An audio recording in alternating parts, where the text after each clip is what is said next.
有都應該喎。有係咪？唔可以摸，攞住下邊。我哋媽咪。哇！真係好嘢。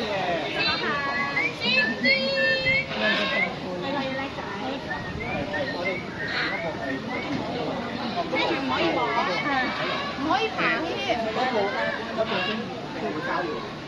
嚇 ？Hello。Hello。Hello hello。Hello。lên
Dah, balik ka na.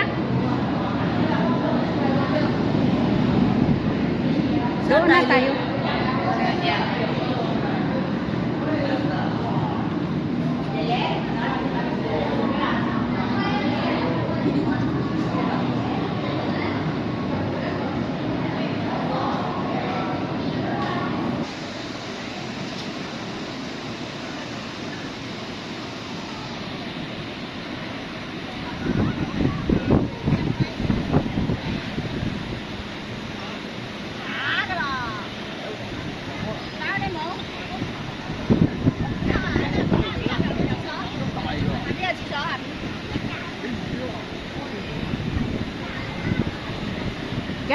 Dia doon kasi mapila pa to doon.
Ah, kaya pala ga. 真係好熱，咁2個鐘嚟咯，幾點嚟啊？3點。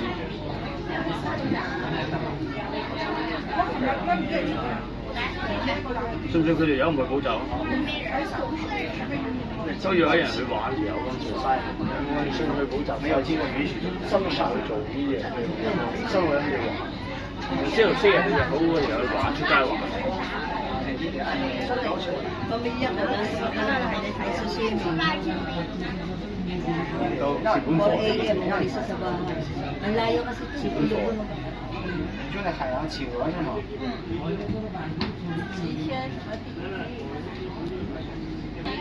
？Welcome to the Ocean Park Tower. 歡迎各位光臨海洋國際園。補習未啊？你係咪喺屋企啊？各位歡迎鼓勵到全海中就係國際前港同埋天圖。 Yan na, nagalibot sila. 这样，是不是拍到香港全景了？小坐摩天轮在这儿呢。跳楼机。